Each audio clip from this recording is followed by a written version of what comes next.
यह कहानी एक छोटे से गांव की है जो अपनी अजीब और भयानक घटनाओं के लिए मशहूर था।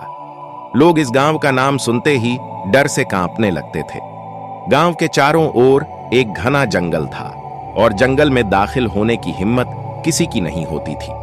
यह गांव हमेशा अंधेरे में डूबा रहता था, जैसे सूरज की रोशनी भी यहां आने से डरती हो। कई सालों से इस गांव में कुछ रहस्यमयी घटनाएं हो रही थीं। रात को अक्सर गांव वालों ने अजीब आवाजें सुनी, जैसे किसी की चीखें, जोर जोर से दरवाजे की आवाजें और फिर पूरी रात सन्नाटा। पुराने लोग कहते थे कि यह गांव एक समय भूत प्रेतों के वश में था। हर रात इस गांव के बाहरी इलाके में एक धुआं सा उठता था जो धीरे धीरे पूरे गांव को अपने आगोश में ले लेता था।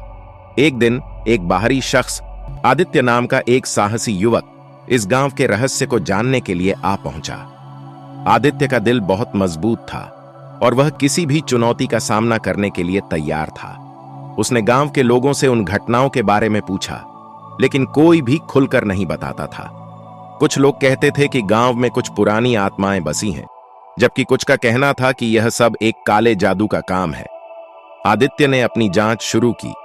एक रात वह जंगल के किनारे खड़ा होकर उन अजीब आवाजों को सुनने का इंतजार करने लगा। जैसे ही रात गहराई, अचानक उस धुएं ने जंगल में घेर लिया। आदित्य ने साहस दिखाया और उस धुएं के भीतर प्रवेश किया।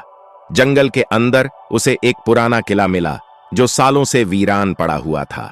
किले के अंदर प्रवेश करते ही वह समझ गया कि यहां कुछ तो गड़बड़ है। किले में पुरानी किताबें, जंग लगे ताले और धूल धूसरित दीवारें थीं, लेकिन एक किताब ने उसकी नजरें खींच लीं। वह किताब किले के एक गहरे तहखाने में रखी हुई थी। आदित्य ने किताब को खोला और पाया कि यह गांव की असली कहानी थी।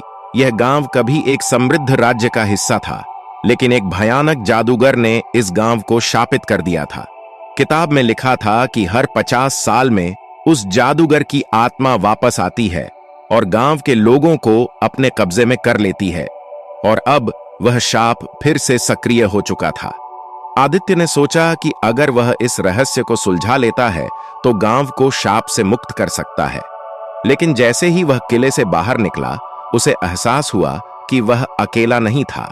एक काली साया उसके पीछे चल रहा था। यह वह जादूगर था जिसकी आत्मा अब जीवित हो चुकी थी।